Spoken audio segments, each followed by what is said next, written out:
raw, uncut, and unapologetic. Welcome to Men Talking Mindfulness with your hosts John McCaskill and Will Schneider.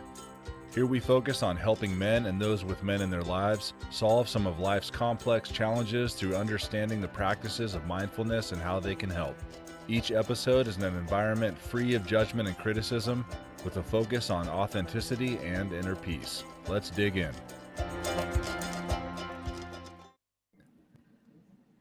What does it take to be calm in the clutch? Today's guest, Prime Hall, he's right there already on the screen with us. Hi, Prime. Prime Hall is here to help us understand what this looks like and what it takes to maintain your composure when shit is going down. Prime is a former Special Operations Marine Raider with combat experience in Iraq and Afghanistan. As a Marine Water Survival Instructor for 10 years, he's trained thousands of Marines to develop water confidence. Since leaving the military, Prime's passion to teach more people these game-changing life confidence or water confidence skills led him to co-found the Underwater Torpedo League and Deep End Fitness. These programs have been built, tested, and now utilized by current championship-level professional MMA fighters, Olympic athletes, NFL players, pro surfers, and high-level business executives, giving all of them the tools they need to break through the glass ceilings and unlock their highest states of performance. Welcome back, everybody, to another episode of Men Talking Mindfulness.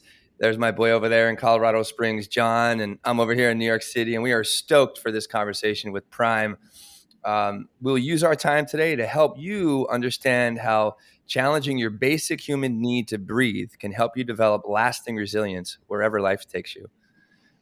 Before we jump into this conversation with Prime, I'll turn it over to John for a few quick announcements and then our opening practice. So welcome, gentlemen. Good to see you, and thanks for being here today, Prime. Yeah, thanks, Prime. Thanks for being here. Very excited to have you. Very excited to jump into this conversation. But first, as Will mentioned, I'm going to jump in with a few announcements. As we've covered the past few weeks, our next in-person mindfulness adventure retreat is happening May 18th through the 21st, 2023 on the East Coast in Upstate New York. It's going to be awesome there. It's at the beautiful Juan Dharma Center in Upstate New York. It's 4 days, 3 nights of working to rewrite your story, kind of turn down the volume on that negative narrative that so many of us have. All of us have. We just got to turn that volume down, learn how to turn the volume up on the good stuff, turn the volume down on the bad stuff. We're going to be doing a lot of that. And right now there is an early bird special. Sign up on or before January 19th, actually before January 19th, and you'll receive $400 off the full price. More details at mentalkingmindfulness.com/retreat. That's mentalkingmindfulness.com/retreat. And then we always ask our viewers and listeners to follow us, subscribe, follow us on YouTube, all the different social medias, subscribe to the podcast. All right.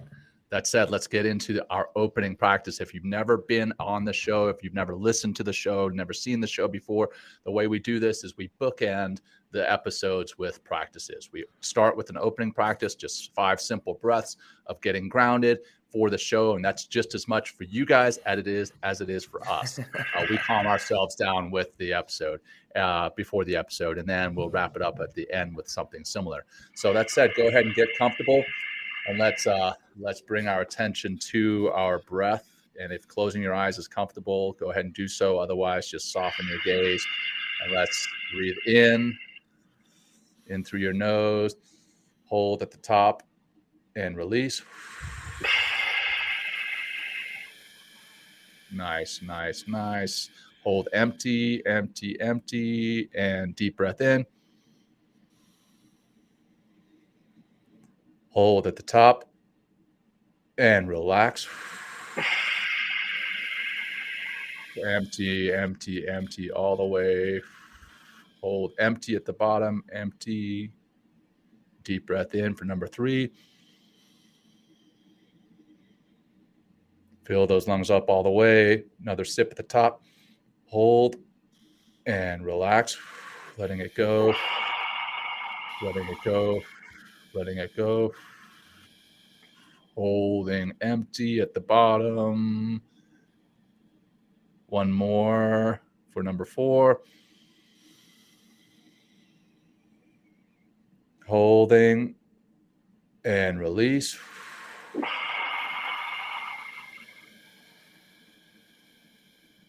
Holding empty at the bottom. Last one. Deep breath in. Noticing the lungs expanding, what that feels like. Holding full at the top. And release. And as you release, start to bring some movement back into your body with your fingertips, your neck, maybe your toes, and go ahead and open up your eyes. And here we are, ready to go into the meat and potatoes of the show. So, Prime, again, thanks for joining us, brother. It's an honor to have you here. And we covered your bio there at the beginning, so we're going to jump right into talking to you about what you do now. And I'm sure in that conversation, your experiences in the Raiders on and off the battlefield will come into the conversation naturally. So that said, you co-founded Deep End Fitness and the Underwater Torpedo League with Don Tran. A couple questions based on that. One, were you and Don both water survival instructors together? And then follow on to that, what inspired you guys together to take underwater training mainstream? Yeah, so that's a great question. Don and I have a special relationship. We met during selection at Marine Raider selection, which is a month-long tryout. And we met each other in an event, like one of the events where you have to carry water jugs and, your forearms burn out and you have to use teamwork to get it done. And so that's how we met. And we were fortunate enough to go to be at Camp Pendleton together. So then after selection, we both went back to Camp Pendleton. I was already working at the pool, which I found to be the optimal training gig to have leading up to special operations training. And you get a lot better training working at the pool than you do being in the infantry battalion and having to go clean machine guns and do all the stuff that they need you to do, while you're trying to train for selection. Somehow they like to put you to more work when that happens. So, anyway, I got into the pool before selection. And then when we got back, I brought Don and got him a job at the pool. So then we were both water survival instructors there, training for about a year, training the Marines that were coming in for their water certifications, which that pool at Camp Horno was the busiest pool. And that's like the warfighter pool. So that's where the infantry battalions and the recon battalions and all that stuff are all around that pool. So, and we would have bus loads of Marines coming from 29 Palms because their pools were down and whatever else. So we were just action packed, and we would have swim qualifications with hundreds of Marines and do this, every week, all the time, getting reps. And sometimes there was two key points that were learning factors for us. And this feeds into why we started Underwater Torpedo League and Deep End Fitness, is that working at the pool back then, as a young Marine, and you would have senior Marines that would come in that had no water confidence, and you would have to deal with that and help them to learn how to swim or help them to get through this thing. And then you would have to take them up to the 30-foot high tower. And some of them were senior Marines, the most senior, that would have the most fear of heights. And it would come down to a young Marine having to throw them off of the 30-foot high tower because of a safety concern. Because if they grab the rail and they fall off, they'll hit their head and they'll die. Right. So basically, once they start freaking out on you up there, if they grab the rail, you have to launch them. You can't let them. So if you can imagine some of the situations that took place up there, that then led to be like, okay, well, I got to figure out how to coach people and be able to talk them through doing it. So I can't just push everyone off.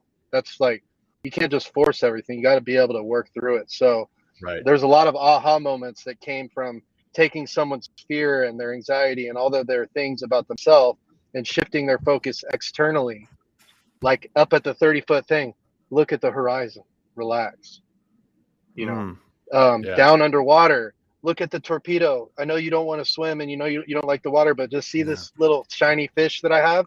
Watch me pass that to you, right?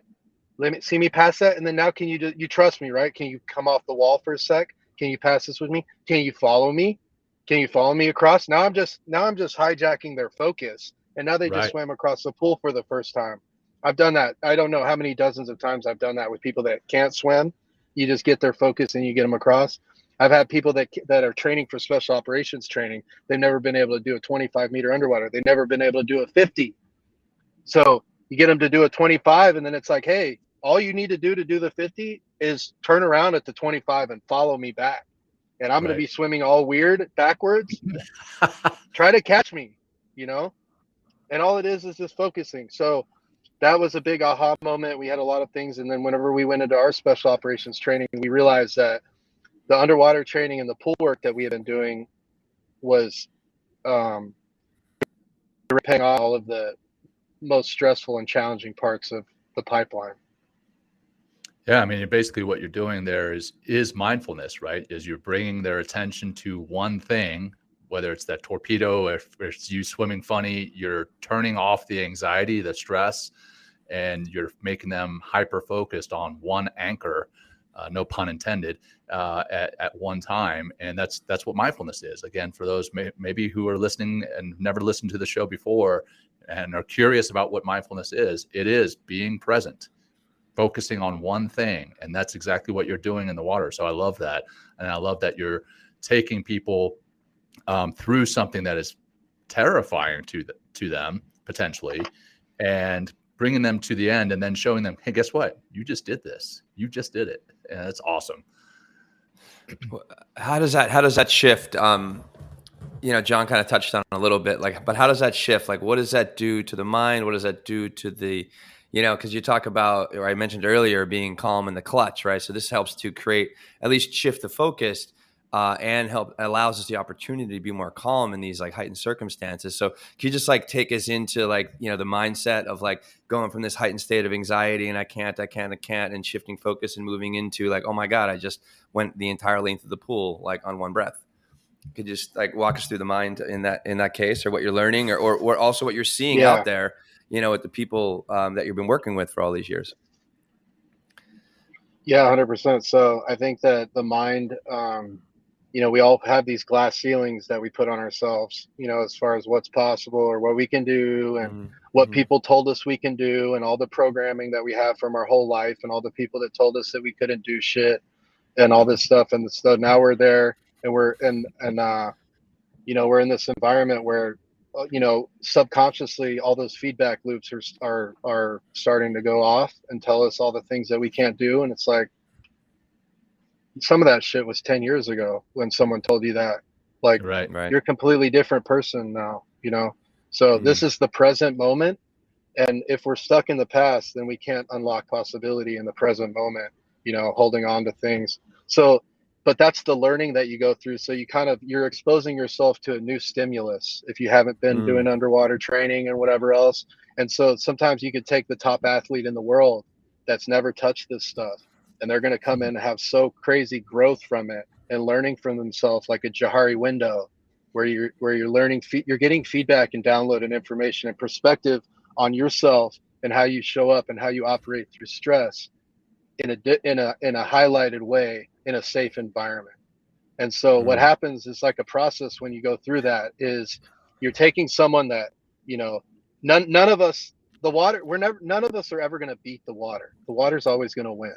So we're coming in with that mindset, and we know that we can't beat the water, but we're coming in and we know that we have resistance towards it. We know that we go into a survival situation when we go underwater, and the mammalian dive response goes off, and our hunger for air, and there's alarm going off. And if we didn't have that, everybody would be face down, drowned in the pool.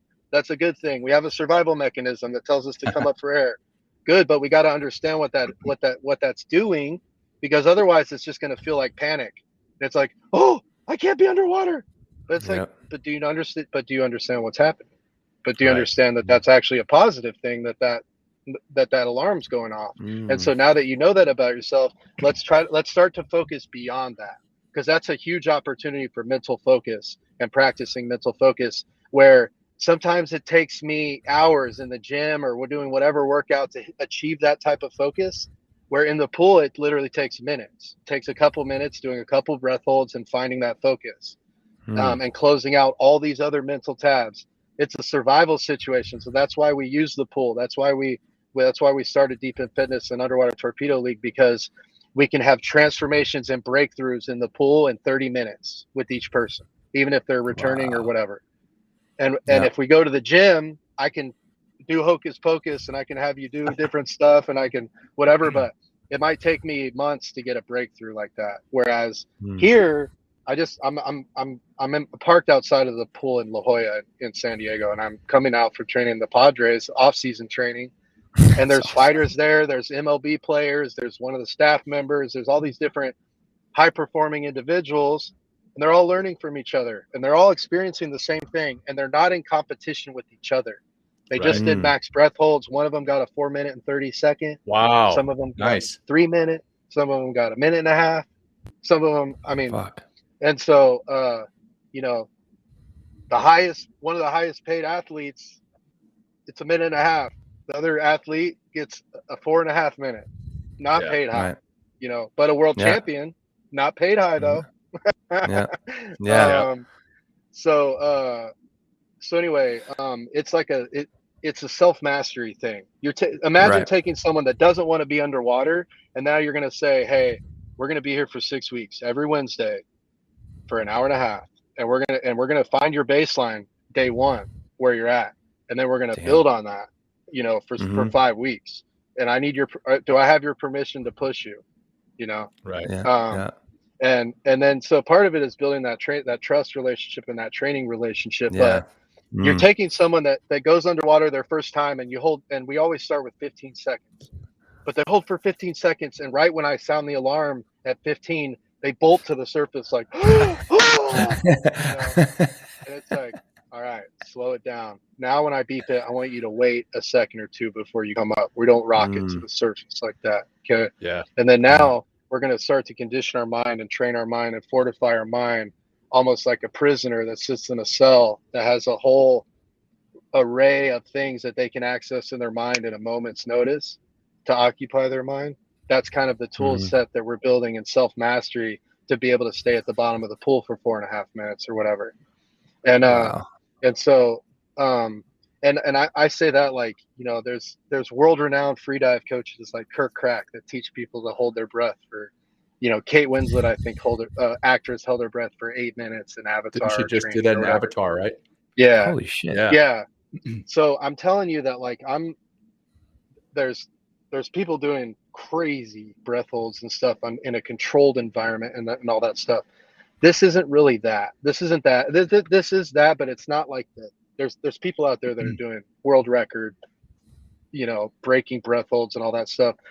This is more so to break through that initial resistance that you have and get to that point where you can access true performance, cognitive, emotional, all these different things that turn into flow, you know, and eliminate drag. And so, you know, if you want, I can go through the principles of F.R.E.E. Yeah, we're gonna get into that. I definitely want to get into F.R.E.E. In a second. I do want to put out real quick a cautionary disclaimer, and you'll understand this, Prime. I'm sure you know about this. That if anyone listening is wanting to go and do breath holds, you do it with someone. Don't do it in a pool alone. The Navy SEALs, we lost 2 guys. Must have been 2017, 2018. They were doing breath holds in the pool together, and they both died. They were pushing one another past their limits. And you know, there's definitely benefit in pushing yourself, but you got to do it intelligently and you got to do it safely. So I just want to put that disclaimer out there too. And then and then I want to come back to your F.R.E.E. technique here in a second. But you know, you mentioned Avatar, which is I wanted to mention that in the breath holds that they learned to do it. I also recently started watching Chris Hemsworth's new series Limitless, and the first episode he's trying to overcome stress, and they have him going and walking on this crane at the top of like a 300-foot building or something like that. But one of the first things they do is drown proofing. And honestly, I think it's a ploy for Chris Hemsworth to rip his shirt off, and although for everyone to look at him without his shirt on, but that's neither here nor there. Chris Hemsworth, the Navy SEAL. Yeah, my wife enjoys the show. She says she enjoys it for one reason. I think she enjoys it for another. But there's definitely value in pushing yourself past your limits, and what you can do. You can do that in the water. So now I've talked long enough. Let's come to that F.R.E.E. technique, man. Can you run us through the F.R.E.E. technique? Yes, 100%. But I want to touch on the military water survival acronym first. And about a month and a half ago, I think there was a Carnival cruise passenger that was like basically partied all night. He was back in his bed on the ship, and he got up on the ship and started trying to navigate to the bathroom, and he fell off the railing and ended up in a 22 hour or whatever survival That's situation insane. in the water.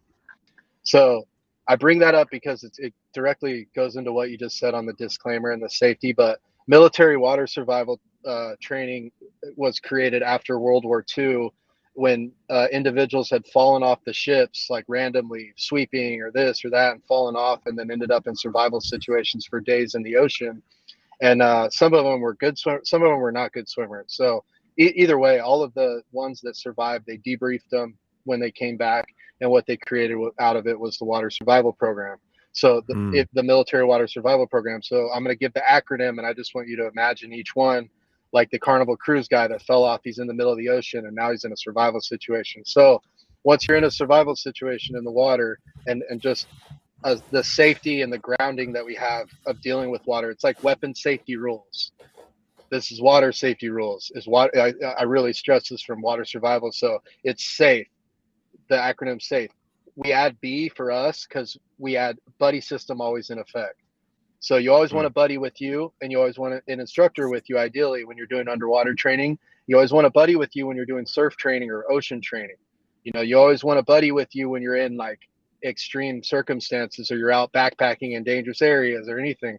Buddy system always in effect. S, slow and easy movements. Okay, so slow your movements down, slow and easy, intentional. You know, we always say, don't have your fingers open. You're doing work for no reason. Web your hands like this. Intentional. Think about what you're doing. You don't have new energy supply coming. You're in the middle of the ocean. There's no picnic coming. There's no water resupply. There's no IV. No fruit. There's no electrolyte salts. There's none of that stuff. So you got what you're wearing and your ability to control your mind and your body. So slow and easy movements. You want all your movements to pay off for you and have an ROI, return on investment, for everything that you're doing, because you're not getting new energy. A, apply natural buoyancy. So in the ocean, we're a little bit more buoyant than we are in the pool, but apply natural buoyancy. Lean back, turn yourself into a flotation device. F, full lung inflation. So you fill your lungs up and you keep it filled and you power breathe. So yeah. And now I can sit there and float like a cork instead of Right. It adds to the buoyancy. Yeah. I love that. I love when I'm in the ocean and just like sometimes I just take a big breath, lie back, like huge, because I think we forget sometimes, or one of the ways to avoid, sorry to cut into the acronym. It's just like we have this ability to breathe. We can make a balloon in our body. And if we make a really big balloon, we're just going to float. And like, it's awesome just to kind of lie back and relax and just hold that breath for a few seconds. And I like how you take that power breath, a little exhale out, another big inhale in, and you maintain that buoyancy. So anyway, but yeah, E, please. E, extreme relaxation. So, I mean, like the water, we're never going to beat the water. None of us, like I've been a instructor and been doing thousands of reps and doing this. And, I'll go surfing with my buddy Cole Houshman and his dad. Cole's a pro surfer, and him and his dad have been surfing the same wave in San Clemente since he was a little kid. So they can take me out there and basically plug me in and get me coaching, like high level surf coaching, and I get waves and all that stuff. But then what happens sometimes after I catch a wave is I'll get caught trying to get back out, and it's just wave after wave after wave after wave sometimes, and it's crashing on me, and I'm not special. Like I'm getting rocked, and so I have to just immediately go through these principles and relax, and basically relax, and then come up with the plan and start executing that plan. And then I have to let go of that plan each time if it doesn't work, and I have to let go of my board again and relax and breathe and, work through the process one thing at a time. I've had bad situations where we've done ocean training and a girl almost drowned and got caught in the pier, and we had to do a rescue and things like that. And the ocean can back up on you. The ocean is not a controlled environment. So Mother Nature can turn on you in a second. And you can get caught in a rip current. You can get caught under a wave. You can get caught in the pier. You can get caught in all these things. And It comes down to when you get into a stressful situation or a survival situation with anything in life, is that nothing else immediately, nothing else matters except working through that situation. So less is more, nothing else matters. And it's one step at a time, making it as simple as possible until you work yourself out of that situation. You know, it's like when an IED goes off or there's like the worst case scenario overseas. How do you process this thing? One thing at a time. Right. How do you eat an elephant? Yeah. One bite at a time. That's right. I don't know. You know, Yeah. I think also, how do you even get into that mindset, right? It's just remain calm, right? This is the first piece, right? Staying calm so we can, you know, instead of dropping into the panic situation, I need to breathe or I need to get out of here or whatever, you know, that 5-alarm fire going off in your mind, right? By staying calm, again, we shift into that parasympathetic nervous system where we have our right mind and therefore we can make, you know, like more effective choices depending on what the circumstances is that's right in front of us. So, yeah, if you wanted to, I just wanted to claim that. Yeah. Mm-hmm. Yeah. Will, you just hit on a very important point. So kind of, you know, in military operations and things like that, we're doing contingency planning and we're back planning off the worst case scenario. Right. And so the worst case scenario is exactly what you just said. Panic, that you would lose control of your thoughts to where you would be induced in panic. And, panic is when someone loses the ability for self-help.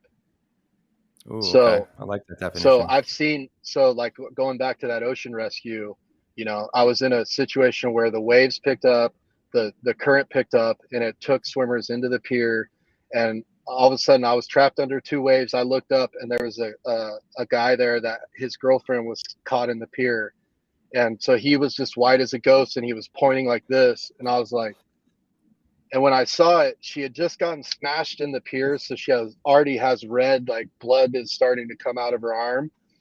And she's like, has the eye of the gerbil is what we call it, you know, where it's like, oh, you know, you got to get to this person because they're not able to help themselves out of the situation. So it's so crazy when someone gets into that point that even when we got her to a point where she could stand and she was out of the situation, she was out of the pier, she was in safety, that she just collapsed. She couldn't stand, she couldn't walk, she couldn't help herself, she couldn't do anything. So literally had to take her and drag her and put her on the beach and then go help, you know. And it's like, that's the worst case scenario, is that we get to that point. So it's like, we never want to get to that point. So we gotta, as soon as we get into stress or as soon as we get hit, something happens, the immediate thing is controlling our mind and working through the situation one step at a time. Right. What's the best way to get into that controlled state of mind? Free. No. Yeah, we'll talk about free. I mean, we definitely need to talk about that. I'm going to go through the free, but you know, so my partner Don and I, we created F.R.E.E. When we started the companies, because we were trying to create an acronym that would be a turnkey system that would be the simplest thing to unlock performance in a stressful situation, or for an elite athlete, or for anyone that's trying to break through stress or whatever. F.R.E.E. is kind of like a turnkey system, kind of like OODA loop for fighter pilots. So fighter pilots have the system observe, orient, decide, act. And so we kind of use the same thing in a similar format with F.R.E.E. So focus, relaxation, economy of motion, and efficient breathing. So focus, mental focus. So how much can you close out all those other tabs that are open to be singularly focused on one thing in the present moment, right? So when we go underwater or when we're in a survival situation, a lot of these athletes love it because they can close out everything else and they can just focus on that one thing, right? And so that's like a superpower that we have in a survival situation that we use. And that's another benefit that we get of training. But it's then training our mind to be able to do that outside of the pool and outside of survival situations. And when we're hopping on a call that we don't want to get on, or when we're going into a hard conversation that we don't want to deal with, or we want to avoid, but we got to approach it, or, you know, all these different things. And so focus, mental focus, close out all those other tabs. I used to do mental focus training with the trainer here in San Diego before I was going into Marine Raiders. and he would have me do all these workouts, and then at the, for 6 hours or whatever, and at the very end it was a mental focus demonstration with a 7-pound stick. And so I'd have to hold, I was young, maybe like 22, 23 years old, 24 years old when I was doing this, impatient. I'm an hour from Camp Pendleton. It's midnight, or it's 11 o'clock. I still have an hour drive. I've been working out since 5:30 in the morning, and I'm like sitting there like, how long is he going to have me hold this stupid stick out, and I'd be holding it out, and like then, out straight, you're out yeah, out parallel to the floor. out. Okay. Yeah. Seven Oh, shoulders pounds, are killing you, right? 7 Your pounds back. stick, all of it. Yeah. And you're just thinking, like, the first couple minutes are always the hardest.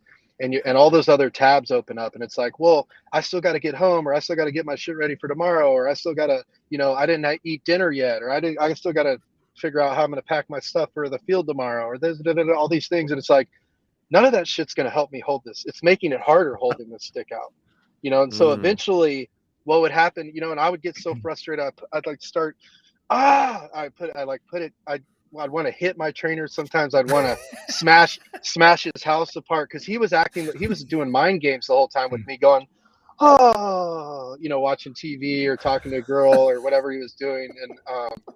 And so I would have all these breakdowns, and then at the very end it would be a breakthrough where I would be like the deepest focus ever, and it'd take an hour or whatever, and then after that he would come up and say, hey, you're done. And I would be like, nah, you don't tell me when I'm done, dude. Fucking you nice. You don't have that. You don't get that right. And I would get to this focus point where, and so that was before I did underwater training. But once I got into underwater training, I was like, whoa, you can access that without having to work out for 8 hours that day. Right. That's beautiful. That's awesome. And so that was like an aha moment for me with focus. It's like, I'm the master, right? You know what I mean? I'm the master, not my thoughts, not all the panic, not my heart rate going up, not my instructor trying to will me into doing whatever, fucking with me in some way. It's like, I'm the master, right? Is that kind of like the state of being that you get to after, like, from that kind of training with that 7-pound bar, the stick, but also, getting into the water and just becoming more of a, trusting yourself a little bit more in the water. Yeah. It is. It's like there's a surrender part of it, you got, and it's like discipline and surrender, and flow is in the middle. You gotta be disciplined enough to stick it out, and you gotta surrender, the shit that's not like the things that are creating drag for you, and let it go, and the things that are out of your control, and you gotta just surrender to what you're doing, surrender to that moment. And so John can attest to this, like going through the military and then going through SEER school and advanced SEER school and all this stuff, and then going through my childhood and the real quick shit that I've for those who are not in the military, for those who don't know what SEER school is. Yeah, you will, but also our listeners. SEER school is survival, evasion, resistance, and escape. And it's basically, they teach you how to survive in the field, how to evade the enemy so that you can evade capture. Eventually, everyone gets captured in this training. And then you have to resist being, I don't know, but you resist the questions, the interrogations, that type of thing. And then you work to escape. So S.E.R.E. And it's a pretty brutal school. You go without eating for a week, basically. You eat a rabbit that they divide across the class, and you don't eat a lot. I lost I think 19 pounds in the 5 days that I was gone for it. But sorry, I didn't mean to hijack the conversation. I just want to make sure that everyone knew what SEER school was. Yeah, no, thanks for saying that. And then, you resist. So you learn to resist because, you have whatever information in the scenario and blah, blah, blah. And then you don't want to give that up. And so you learn to resist and that kind of thing. And then, that's one of the most learnings that I had at any school, was going to SEER school and then advanced SEER course. And advanced SEER course, you're basically ending, and with an understanding of how to, like, if you're put in a situation, how to discredit, disable, and resist everything until the point where you escape. And cuffs and locks and being tied up, and being in the facility, you gotta break out of the trunk of a car and break out of all of your constraints and cut all your stuff off and break out of everything in the facility. And so my only point was saying that it's not, it's not like it's not like if you put me in there in the back of the trunk right now that I would start Jason Bourning myself out. I don't even remember any of that, but the point is that I've been to courses since I've got out. I try to put myself in things that are outside of my comfort zone, and go into emotional intelligence courses and stuff where I'm like, it's the last thing that I want to do is going and checking in for a weekend at a course, with 100 people that I don't know, and I'm an introvert and have social anxiety and all this other stuff. But what I've learned out of those is that, but I've learned so much about myself that it's like, man, it's like the deep end of the pool for me going there. But a lot of the feedback that I've gotten through some of the training that I've gone is like, man, you resist. you're a resistance guy. And it's like, bet your ass I am. I'm a resistance expert. It's not like it's not like I made this stuff up. Like, I'm resisting every part of this program because I'm trained to, and that's my makeup, And so, so then, and that's stuff that's happening subconsciously that I'm like, I'll go in and I'll start resisting everything. And so I use the free part and the mindfulness stuff, and like I'm in this path of learning and understanding and growth, kind of like a white belt for the rest of my life, because I noticed when I got out of the military that I was like a robot. I had no emotions, and I was like all this stuff, and so I had to fully transition, and I got into some random healing things that I thought I was going with one of my teammates, that opened up all this stuff for me to start processing trauma and dealing with stuff, from my whole life that I never even talked about, and so, I'm, I don't know, I'm in a real, like, beginner's mindset with a lot of, with a lot of this, but I'm also, in full transparency, I battle that, that resistance all the time. And I'm coming out of the military, and I'm like, I'm looking at, I have resistance with a lot of things. I have resistance looking at our culture. I have a resistance moving through society. And every time I drive through my neighborhoods where I have a pool, or I have these things that I've been part of for 5 years now that I'm there's more homeless people on every corner. There's more of this on every corner. There's more of that. And there's more of this, and there's more of that. And I'm like, I'm in suburbia, and I'm looking at, like, how do I put in perspective the things that the even the horrific things that I've seen, and the things that I saw overseas, and the things that happened to me in childhood, and how do I put that in perspective now that I'm in this, like, the weirdest things, like even going to a play with my wife's parents, and in the play they're killing people, and it's a big murder and all this stuff, and I'm like, this is horrifying. Like, why am I don't need to be around any of this. This is horrifying. So part of it is setting boundaries and understanding, like, hey, just because society comes to these plays, and this is a thing that you guys do, this does not work for me, and I have to separate myself from this, and things like that don't serve me, or else it will start to hijack my energy and my focus. So, Prime, I want to kind of dig in on that a little bit. Well, first, did we finish F.R.E.E? I know we talked about focus, relaxation, economy of motion, and efficient breathing, but did we dig in on relaxation, economy of motion, and efficient breathing? I know we talked about relaxation being key for resilience. But then I also, let's finish out F.R.E.E, and then I want to come back to what you just touched on there, your trauma. that you've been exposed to as a child or on the battlefield, and how what you do in the pool has helped you personally with that. And then I want to, if you're comfortable doing so, I know you talked to Mark Devine about some plant medicine healing that you've experienced. So I know that's a lot. If we could go through F.R.E.E, let's talk about the trauma and then some plant medicine healing. Solid, brother. Yeah, I'm Thanks, totally Prime. open to do that. Yeah. So to go through F.R.E.E, so mental focus, closing out all those tabs, so we could be singularly focused on the present moment. Sometimes some of those tabs are unconsciously open, so you got to go through and diligently close out some of those tabs. And so, UFC fighters sometimes have said, like, when they get into spar in the ring, that's when they'll think about, like, they left their stove on, or this, they got these things, and it's like, no,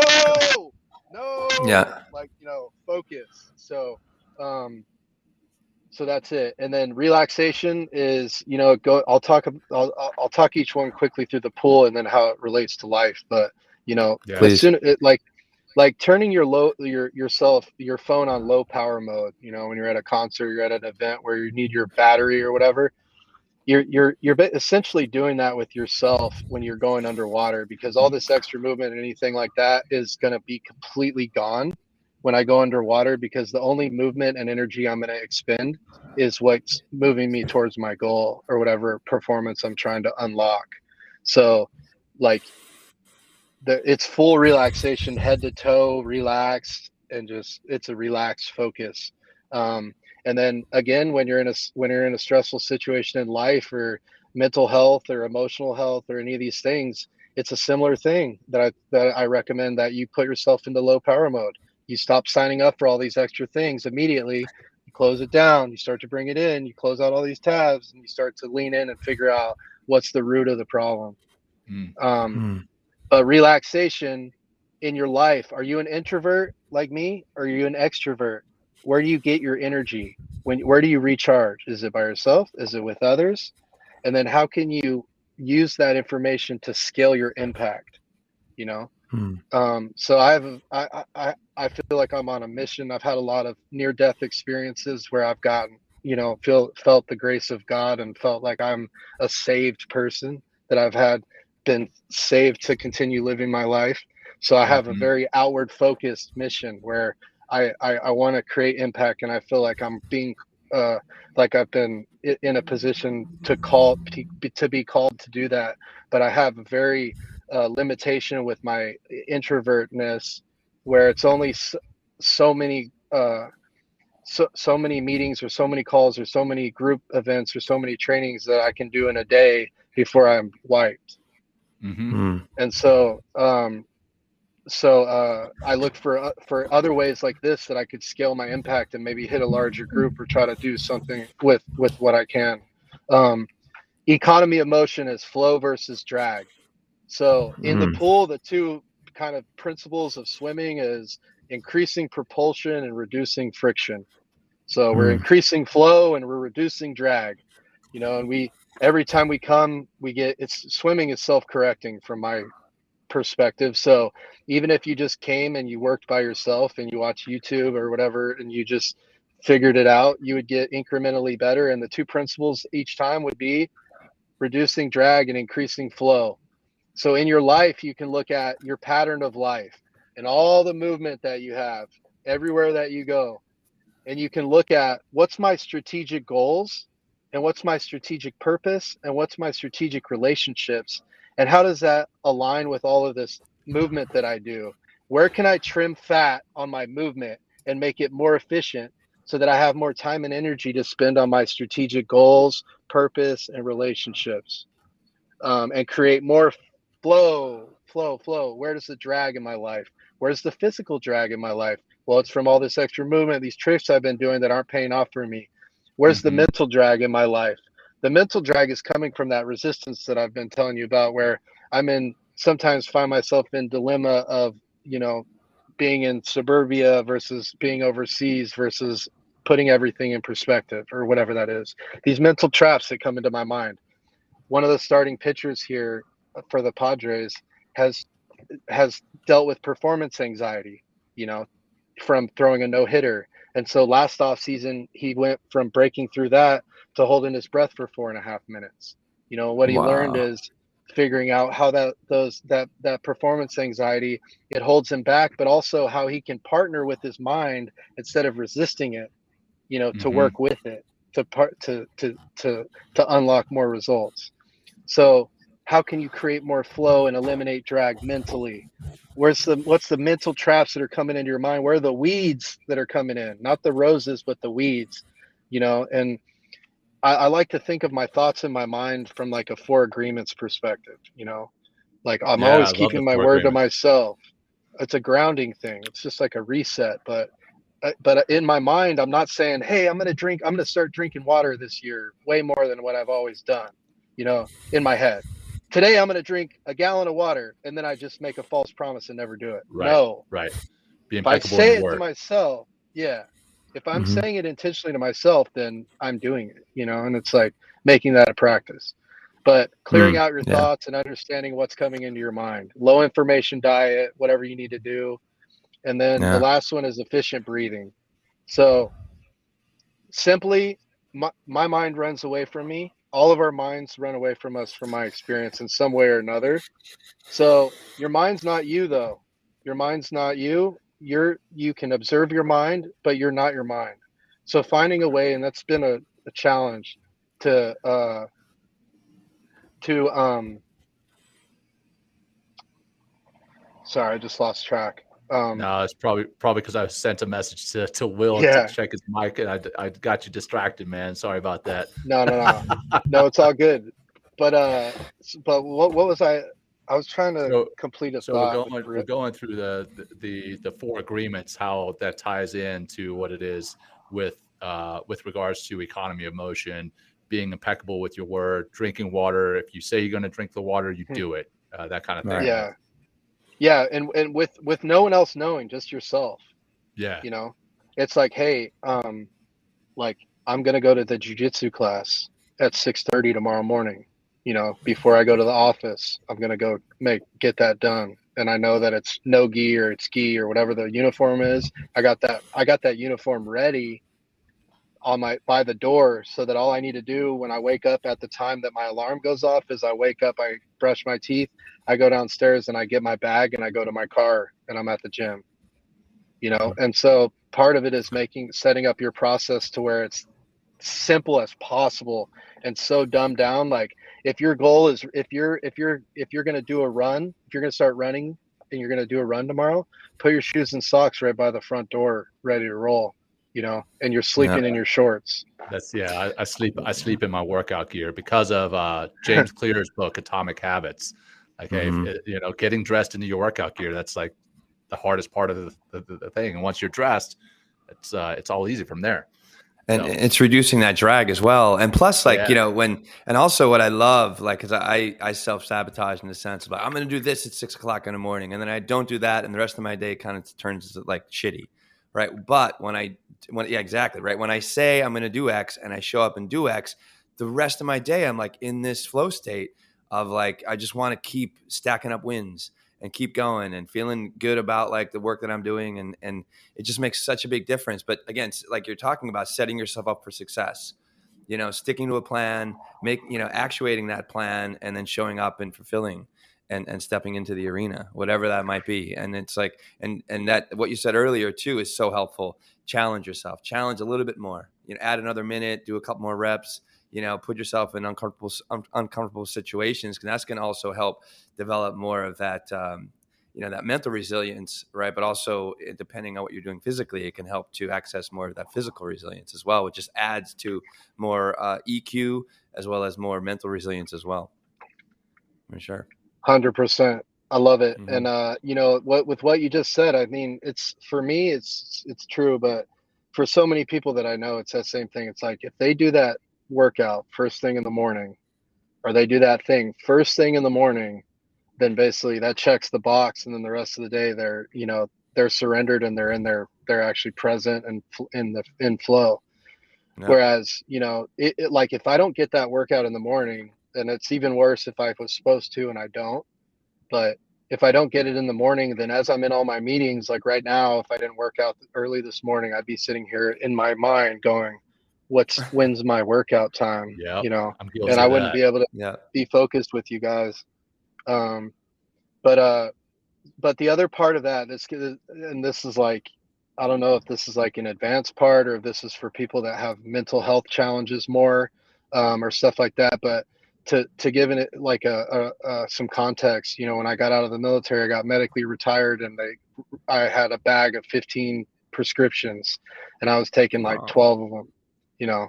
And so taking 12 of them, you're taking 2 antidepressants, you're taking all this headache meds, you're taking migraine, you're taking all these things that, you know, that I turned into a person where, you know, my wife would find me on the couch in the morning at 9 a.m. and I'd be dozing off, you know. I've when I was like 13 years old, I had multiple businesses around my neighborhood and at my school and things like that. And I've always had projects and things going, you know, and even since I got out of the military, I've had different things going on, but it's never been in a worse situation than whenever I was on all those meds. So when I got off all of them, it was a challenge because then now I could feel all, you know, the depression symptoms that you don't feel when you're taking all of it. So now, being off of the all prescription meds for at least 3 years now, I literally go to sparring and I go to MMA training, and I go and I do jujitsu training with pro fighters where I know that there's no way I'm going to win. They're all going to beat me and they're going to mop me around the floor. But I need that getting going into a situation where where I'm going to lose over and over and I'm going to have to it's such a win for me leaving that thing. And then, you know, going into sparring on Friday afternoon, early afternoon on Friday, go spar and get, you know, have people kicking you and trying to kick you in the face and do all this different stuff. And I have TBIs, so I spar mostly with no headshots, you know, just to play it safe.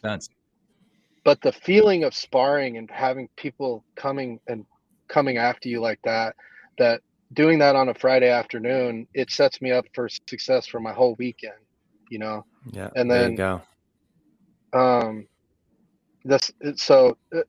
So I don't know, what I'm trying to say is just, you know, putting yourself in situations where you're getting the training in, but then I think there's ways that you can innovate your training to get like mental health and emotional and all these different spiritual things and whatever you want to get, make it like more bang for your buck. Yeah, I think it's also you get off the meds as well. I mean, like I think the statistics are 70% of the entire United States population, adult population, is on one prescription, right? And I think it's 28 or 30% is on 2 prescriptions, right? Where if you start doing some hard stuff, start showing up, get in your body, you might be able to, you know, depending on what your diagnosis is, to get off a lot of those medications by getting back into your body, finding more of your breath, right? Challenging yourself to do hard things. And through that challenge, like understanding what it means to feel good about yourself in that flow state.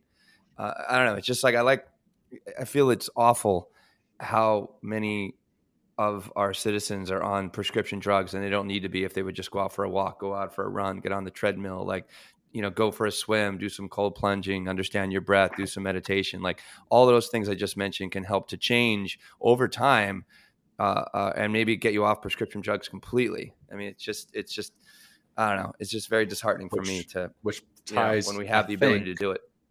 That kind of ties into that last E of the F.R.E.E technique, because I want to get through this because I want to touch on some of the other stuff here. So the efficient breathing piece, can you touch on that, Prime, and then how that ties into you know, life in general?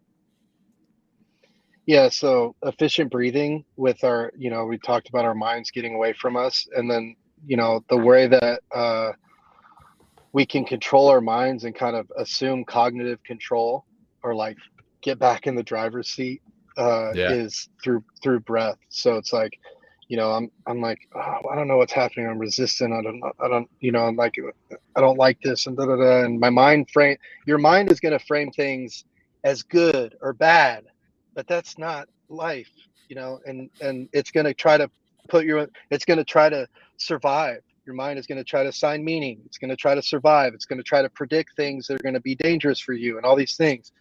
And it's like, okay, I understand all of that. I'm taking control. 3 seconds in, 3 seconds out through the nose. Mm.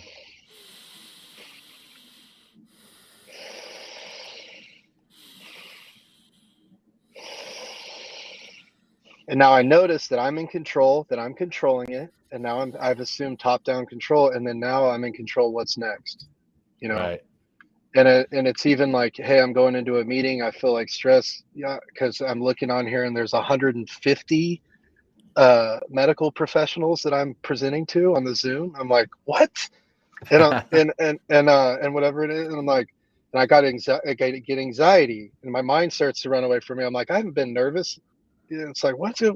And so efficient breathing. You know, I like my recovery breath or my relaxation technique is 3 seconds in through the nose, 6 seconds out through the mouth, long exhale. So yeah. But either way, there's triangle breathing, you know, triangle breathing, which is 3-sided. So we'll use 3 seconds as an example. So 3 seconds in through the nose, hold for 3, 3 seconds out through the mouth. And we can do box on the outro or whatever, or we could do the other breathing on the outro. But basically,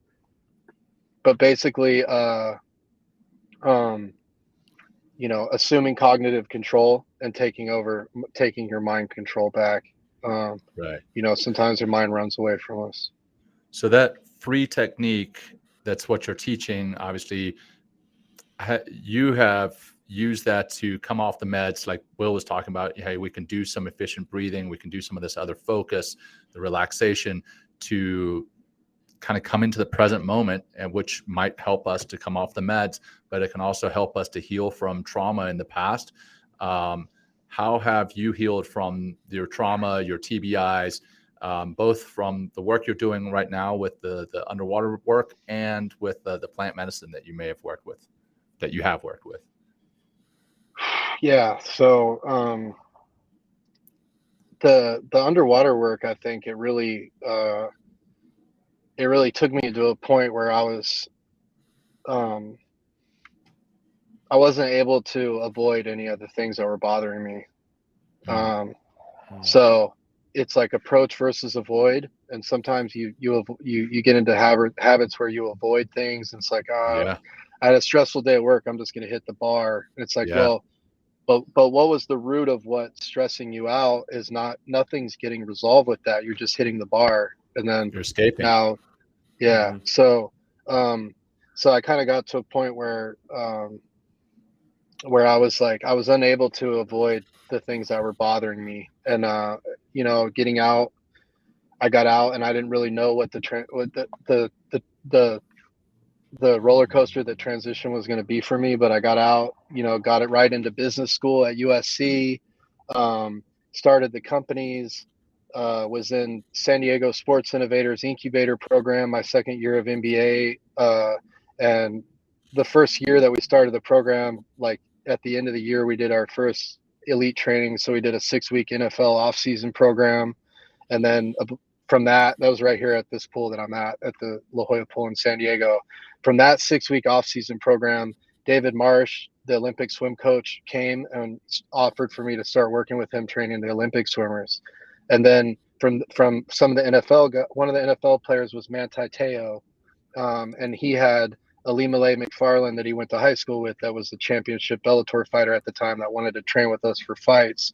So then we started getting Bellator and UFC fighters here in San Diego. So I was working with a lot of elite athletes, and I was noticing, like, I was really like, I learned from every person that I work with and coach and train with and everything. So I don't know. I feel like so a couple months after I got out, I had a teammate that was in a really bad shape, that was homeless, that was living on the street, that was doing all this stuff that I was in Afghanistan with. And we got an offer to go to, what is it? Brian Bill Foundation, or Scott Bill is the father of Brian Bill, who was died in extortion, was a dev Oh, crew. okay. Yeah. And Extortion so his dad set up this amazing organization, and they take soft guys getting out, with TBIs and PTSD, and take them to this dude ranch in Florida, and you go through some different rapid response therapies with hypnotists, with therapists, and stuff like that. And so I went out there with to go with my teammate, and then he no-showed me at the thing. Mm. So then now I'm at Florida at this dude ranch by myself, and I thought I was going out there to just be like a sponsor to him. And they're like, okay, so now, well, you'll just go through everything, and Oof. we already got everything set up. And I'm like, no, I'm not. I came out here because Dave, my buddy was supposed to go through. I'm not doing this, And they're like, no, man, we've got all the support here. Like, this is what this is, So anyway, I got a really good therapist named Mike. He was from Chicago, like a street guy growing up, and I had built a trust with him to where our first day of rapid response therapy, like once he hypnotized me, I just went in very deep and was just going to work on finding bad data files or things that were bothering me and navigating through them. And I'd already been through like a 6-week enhanced exposure therapy with the psych at 1st Raider Battalion before I got out. And so I had to, through that, I got to go through these memories and record them and say the worst memories that I had and just listen to them over and over and do these assignments. I go to Disneyland and be in the crowd and do whatever these things were that really were just horrifying, like the nightmare for me at that time. But each time that I went through it, it just seemed to affect me less, so it's like, so anyway, that was my first therapy, doing that, getting out. And then I went to this, thing. So it's kind of a feeder program for that, because I had all that 6-week program that was recent. So anyway, after this thing in Florida, I did 2 days. The first day was all around my military stuff. The second day, he's like, you got so much work done yesterday. I don't know what you want to work on today. And for some reason, I went into childhood. And so we went into my childhood, and then, we went into some experiences that I had where I lived in my closet for several years, and I had a peeping Tom, when I was growing up.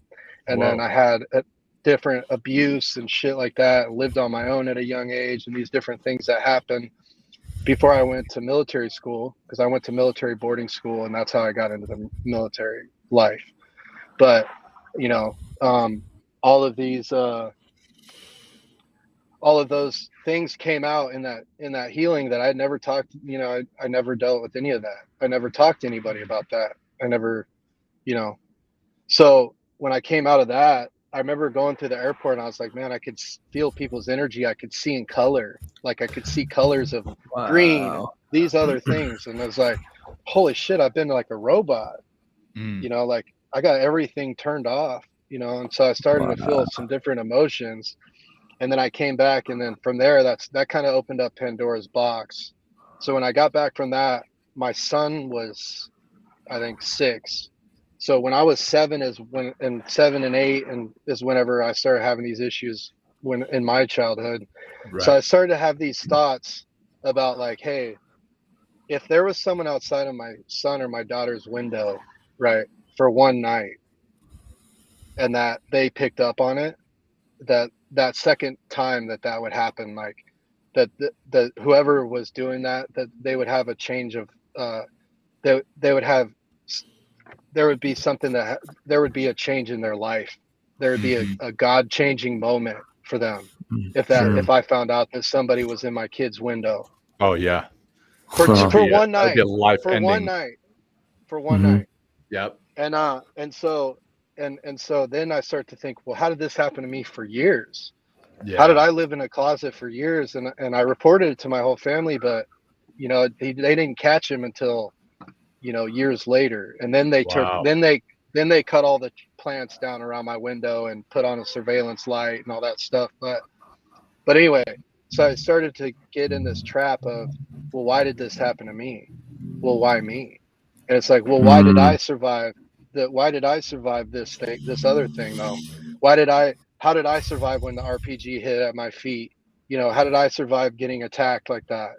You know, why me? Well, why did I have this thing? And then so it goes down this victim thing, you know, and I went down this victim mindset, Sure. you know, and I remember Sure. getting out, I was in the VA appointments and they were like, hey, did you know, you saw mass casualties or this or that, you saw people dying and this and that and explosions and whatever. And I was like, yes, I did. And I can acknowledge that, but I'm not going to tell you that I'm a victim.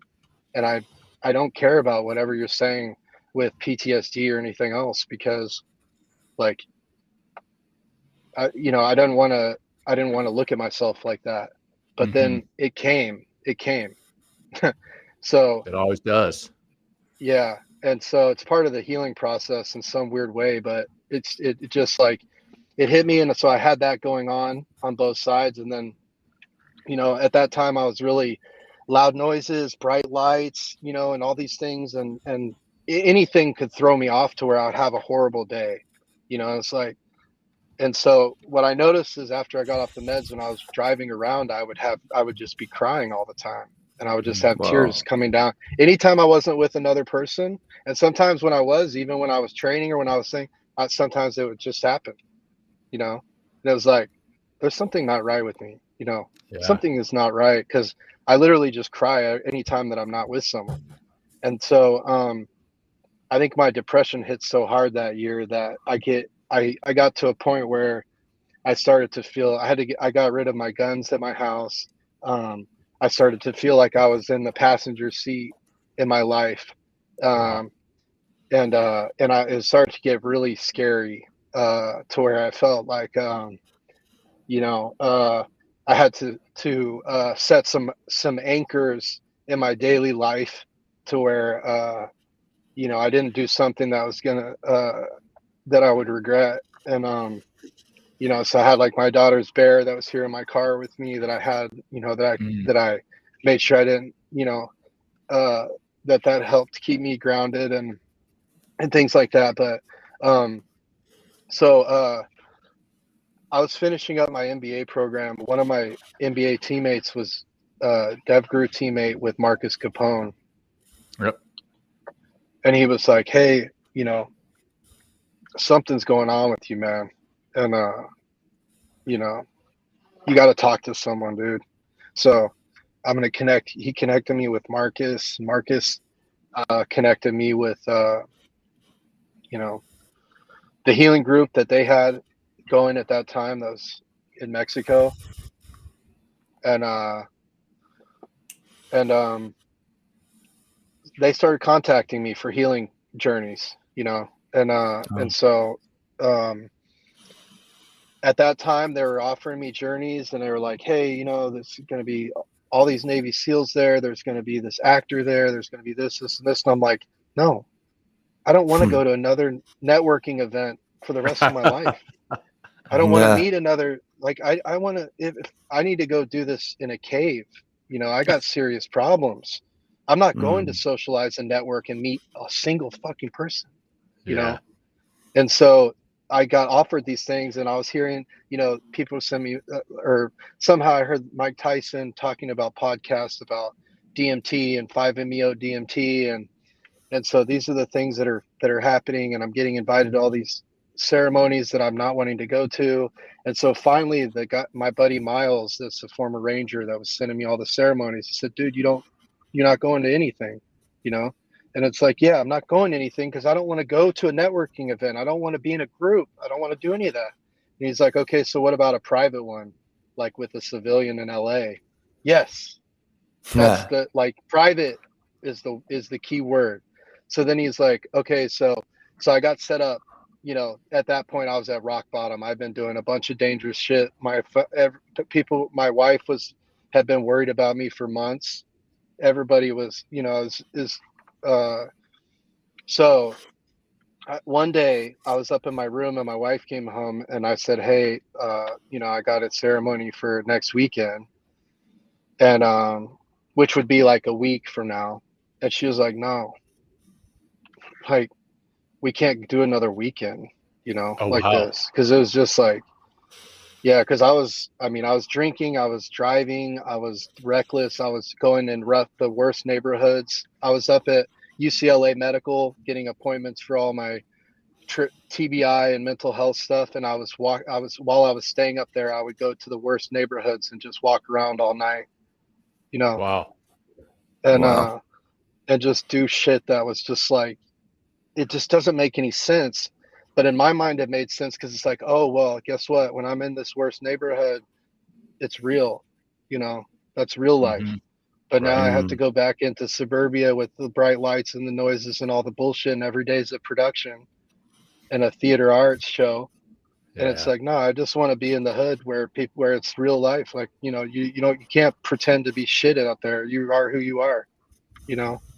Um, and, and that, and I'm saying that's even crazy to say that and think that, but it's just, that's It what makes sense though. That's how you were thinking.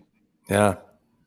And plus you're in a risky situation as well. I mean, and you're around, like, it's not like the best, community to be in. God bless those people that live in that community. But it's just like, I mean, you're almost acting out and living, like that lower self of you, and then putting yourself in potential danger. You might get in a fight, being in these neighborhoods, and therefore you got to defend yourself, which is like, kind of reliving the war in your mind that's going on, and the experience and depression and all those ill feelings that you're experiencing. Wow. I mean, it's like literally acting out, So you end up going to the therapist that weekend, right? Like, so your wife's like, no, we can't Yeah. wait that long. Yeah. So I had the shaman, he's from Australia. He's in town. And this is ayahuasca, if I may. Is this ayahuasca or the psilocybin, or what was the plant medicine of choice here? So this was a 5-MeO DMT. So the toad, Right. Yeah. Got it. like natural. So it comes from the Sonoran desert toad, and it's the venom that gets extracted. And so, but so long story short, I hit up the healer, and he said, hey, I said, I need something this weekend, I can travel anywhere, on the West Coast. And so, he gave me a healing to go to that Saturday up in Grass Valley, or sorry, up in Northern California. And, but so this was like Thursday at that point. So if you can imagine, this is where I was at in life, is that I had a bag packed in my car because I thought my life was ending. Mm-hmm. And I already had a bag packed in my car, like before I had the ceremony set up for that weekend. There was already a bag in my car that was packed. I drove. So basically that was that night I stayed at my house, and then the next morning I drove up north, and I stayed, I'd never been to Stockton, but I stayed in Stockton that night before.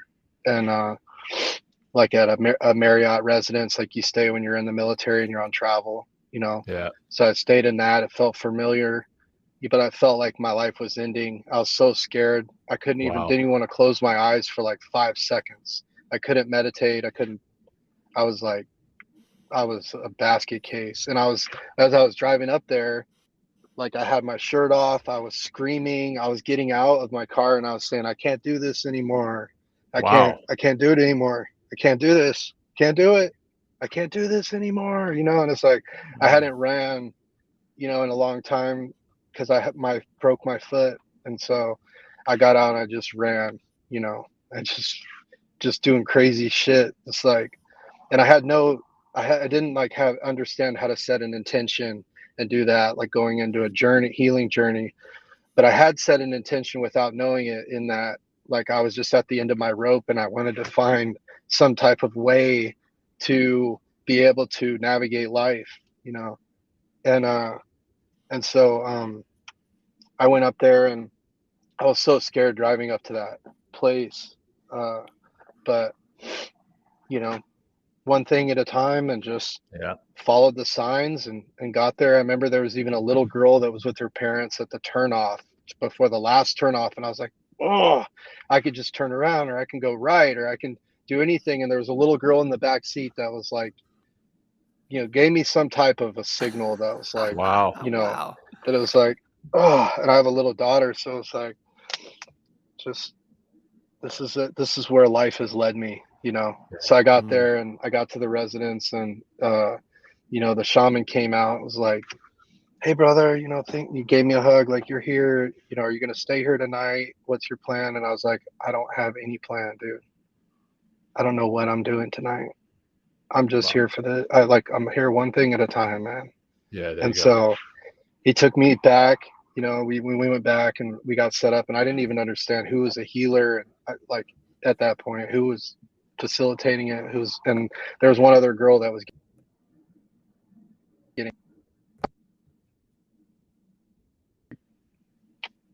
trauma and relationship and eating disorder and whatever else, and so she had all of her own stuff to break through. So the both of us went through those 3 rounds of toad journeys, and you know, I'll just say that the first one was they call it a handshake. So, you know, you do the first one, it's light, kind of, from my experience, it was light. Showed me kind of how to take in the medicine, how to hold it in, and then how to breathe it out, and then how to surrender and relax. And then it started to, you know, kind of show me different information, like, you know, grievances in life don't matter.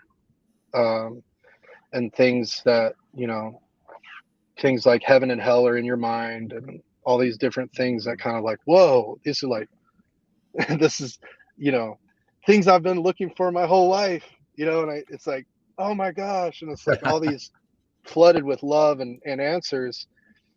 And then it's like, okay, well, so that first round's over. So now we're going to do the individual rounds, you know, and so the individual journey is like an overdose. So that's a much different experience than that first one. Yeah. So when I took that second one was the turning point in my life. Basically, that was the transformational point where I thought that I wanted to have that whatever suicidal ideations or things that I had, basically that cured it. That's experience that I went through, and that dying experience, and feeling and understanding, feeling what that was. I got a life review. My whole life played in front of me. Wow. I got to see how I, you know, in that situation, how I died, which is actually a personal thing for me, because I was next to a car accident like 6 weeks before, that where an 18-wheeler came off the tracks and a bunch of people got killed. And I was behind that, and I was thinking, what if that was me? Yeah. I'm just driving to LA for another worthless medical appointment. What if I died in that, you know? And I'm sitting here being pissed in traffic, and then I get it, and it's like, I'm pissed in traffic, and there's all these people dead, you know? It's like, so, you know, I got to, that experience played into that death experience, where it was I connected to it. It was very traumatizing. Like, so I thought I was dead, you know, for a couple hours at least. Like I didn't believe that my car was out front. I didn't believe that I had keys, or that I was 38 years old or anything. I thought I was literally just walking around. I was 35 then, but I was walking around and rolling around in the dirt, and I was in these rose bushes and just smelling these roses. And I thought I was like I was a kid and that I had been my life was over, and that I was in this afterlife. And it was so traumatic. And just like, I remember I was holding on to the shaman and like experiencing what my wife was going to experience with me not being there, and just all this different stuff. And I was just like, you know, so from that experience, I haven't taken any prescription meds since then. Wow. I haven't drank alcohol since that experience. How long ago is this? That one. 3 years. That was September 9th, 2018 or 2019. Amazing, man. So 3 years and 3+ months. Good for you. And I can tell you, like, you know, that was the scariest thing I've ever experienced or been through, going through that one that I've just talking through. And then we did one more that was a light one, that basically just kind of like, on that one, it felt like I just propped me up, and it put me back into my life. And it was like, here's what you're going to be doing now. This is what your life was meant for, and some of it didn't make sense at the time, you know, because it was like I was getting this feeling like, hey, what you just experienced and your life being saved, that now it's your part of your job in life is to share this information with others and to teach, and to show. And the shaman were telling me right then, they're like, you just went through like 1 in 1,000 or one like a serious transformational experience that we rarely see. Wow. Like you check the box. Do you understand Nice, what, man. Good work. And like being a crazy experience. I came back from that, and I remember driving. Oh man.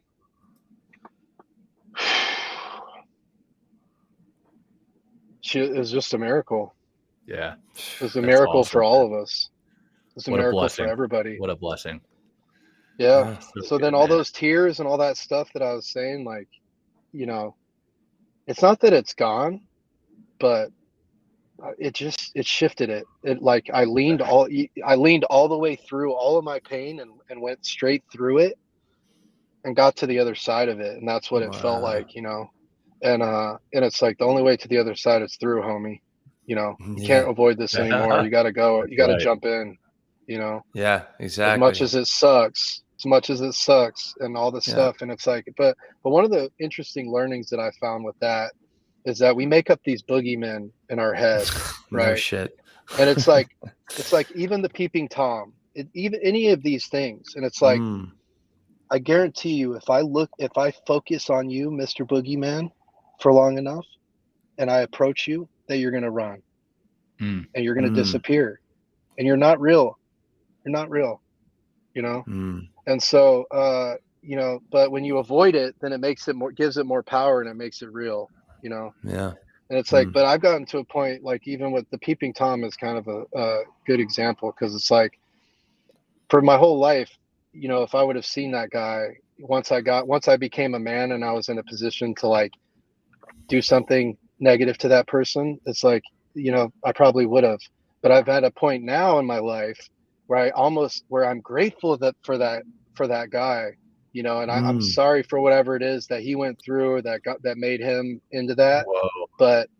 But I'm grateful for him because when I was living in my closet and had to become resilient whenever I was 8, 9, 10, 11, 12 years old, and nobody believed me until they found out at the end.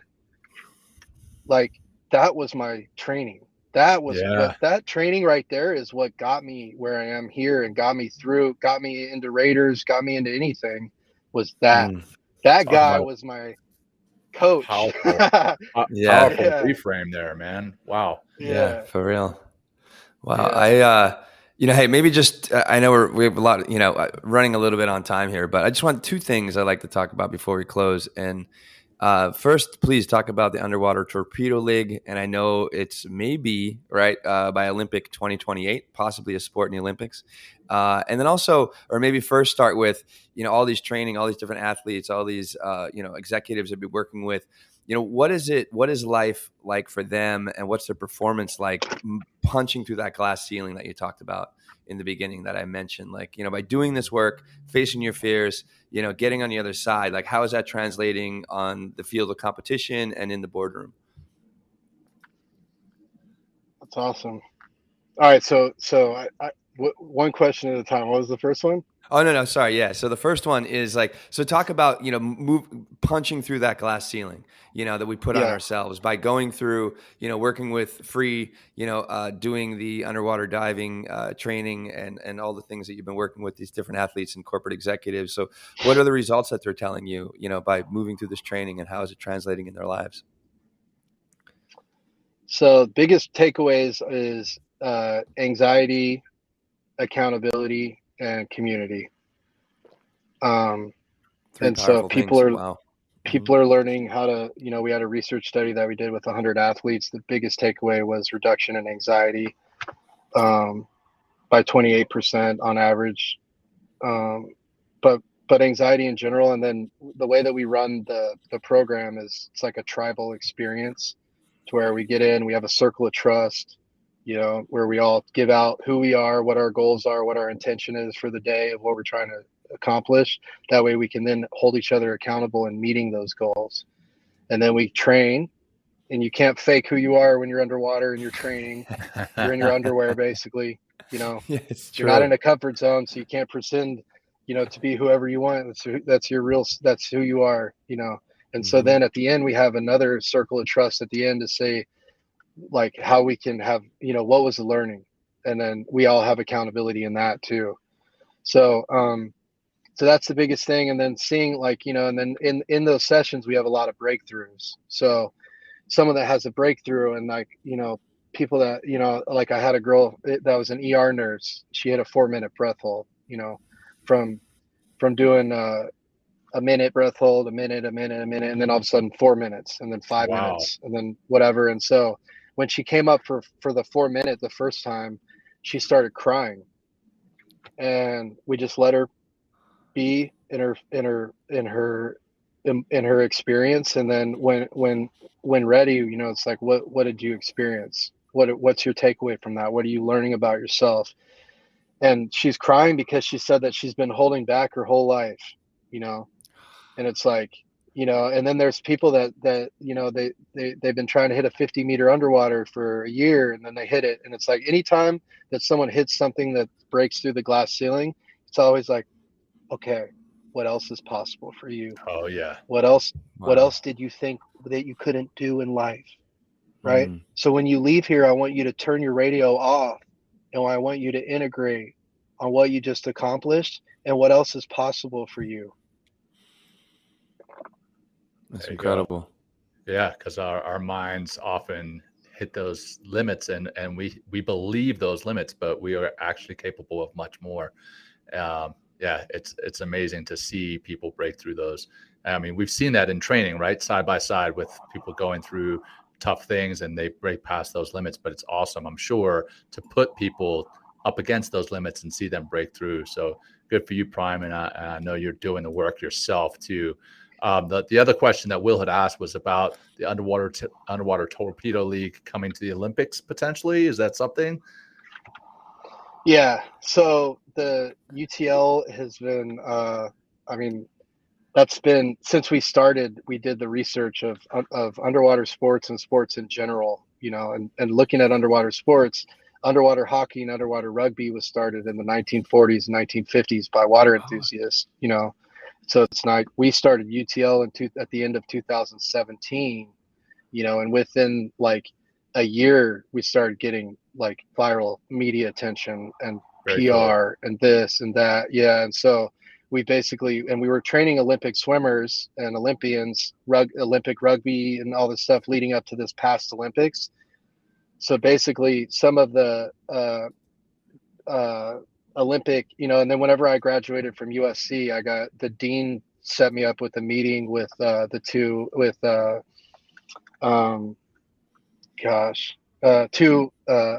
Olympic swimmers that are alumni of USC, and one of them's on the board of directors for the Olympic Committee. So basically, they've been plugging us in with the Nice. pathway for UTL for Amazing. 3.5 years now. We've had the roadmap. So basically, if we establish on once we establish on 2 more continents, we can put in our application. But 2028 is going to be here in LA. So, like, at a minimum, we're training athletes. We're working to get a beta test. We're working to get a thing. But because UTL is co-ed and it's a sport that Paralympians can compete in, that it is a go to move to the top of the list Nice. for Olympic sport. So Congrats, man. it's just on us for expansion, obviously, man. If you guys, like, the Today Show came out to tell our story, and our whole lives were changing in March of 2020. Our lives were Yeah. changing. Oh Yeah, shit. right. Every Oh man. Hey, get everything ready. I mean, Timing. literally, your sport is. We got cornhole on every week, so you're going to be on happening. Get all your legal stuff ready to answer the phones. And then what happened that week? Yeah, COVID. COVID. Pandemic. Yeah. And yeah, and the Today Show came out for a weekend with us in LA, and we told our whole story. We had we had our 90210 pool. We had all of our community, and then it never aired. Never aired. Oh, COVID man. hit. All That of our sucks. pools shut down. All of that. So we're at a point now for expansion and growth. We're licensing Deep in Fitness. So we've got 16 Deep in Fitness programs across the country that are set up by other people outside of us in the headquarters. and we're Nice. looking to expand to over 50 programs by the end of this year. Very So Deep cool. End Fitness is the feeder program, but at the top of Deep End Fitness, at the top of the food chain is UTL. So that's crawl, go. walk, run, fly. That's the 5 phase, right? love So it, we man. always feed everyone through Deep End Fitness and get them that crawl, walk, run, and that systematic building block, that foundation of water confidence, and then we start to push it. But we've had non-swimmers learn to swim, and within 2 months they're competing, or they're not like starting or competing, but they're getting in UTL, you know. Nice. So Fun, UTL is viral and it's exciting, and there's a lot of That- videos that have millions and millions and millions of views. And one of our last videos hit 75 million views, I think, 2 weeks ago on UTL. But it's just like, but Wow. I love UTL. Congrats, man. I mean, That but right Deep there End is, Fitness is really the focus. you know, that's all a testament to your resilience, right? Hey, today's show comes out March 2020. They video you, doesn't air, kind of falls flat, but guess what? You continued marching on, pressing forward, helping people become better versions of themselves, helping people heal, helping people break those glass ceilings. So congratulations, Prime. That's so awesome, man. It's been such a great show with you. Really appreciate you coming on. Like I said at the beginning, we're going to wrap it up with a closing practice, and we would be honored if you would run us through that closing practice. But before you do that, if you got 1 second, 2 seconds to tell us how people can find you and Underwater Torpedo League and your book. Yes. Awesome. So thank you. deependfitness.com is Deep End Fitness, and you can get involved. There's programs starting all over the country. You can get involved. If you're interested in starting your own program, reach out to us. My email is prime@utlnation.com. So you should get a response if you reach out within 24 hours. And then utlnation.com for UTL. If you want to see the footage of that, there's a UTL on YouTube. And then for me personally, I have been working on a book. It's the title is not 100%, but the book is around turning obstacles into opportunities and resilience, and Love it. Working through traumas and reframing things into opportunities and all of that. And so Bethany Marshall is the author. She's been working with me and on that for over a year now. So that thing's almost drafted. So we're looking to do the launch on that, or the pre-sale launch or whatever it is, in about a month. And then we're looking to release the book around Veterans Day this year. So, oh man, congrats. If you want to look at that, you can go to primehall.com, and then that book link is the first one. So if you want to get involved with the publishing process or in this pre-part, you know, we'll be rolling on that. Yeah, I'd love to have you back when the book comes out. We can talk about it. Yeah, I'd love to have you back when the book comes out, and we can talk about. I mean, I think it's a great conversation, John, for our audience, is overcoming obstacles. You know, and that's so much of, you know, getting out of our way. You know, so awesome. Let's have that grounding practice. Unless there's anything else, Prime, please. How's the connection? Yes, gotcha. It's good. It's good. Fading once in a while, but you sound great right now. All right, solid. So real quick, we're gonna start off with upper regulation. So we're gonna go 15 seconds of in through the nose, out through the mouth as hard as you can. And when you do it, just try to clear your mind, empty out all those tabs, and just become singularly focused on the present moment. We're gonna go in through the nose, out through the mouth for 15 seconds on me.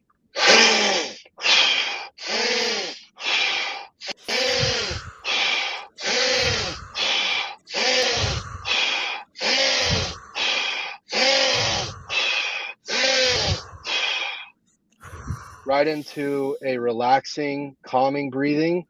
3 seconds in through the nose, 6 seconds out through the mouth.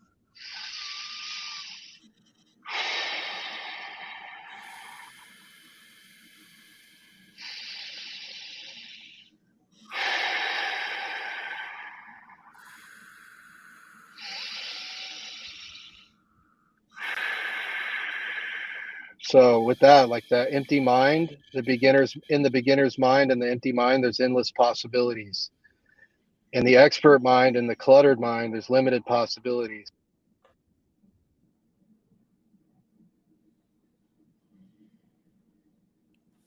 Oh, awesome. I think he just cut out. I think man. maybe his phone Yeah. died or something, but I Yeah, think sure that's did. the end of our episode Wait, of Prime hold on. Hall. What a Here he comes. dramatic ending. Maybe Hold he'll on. come back. I don't Let's Yeah. see.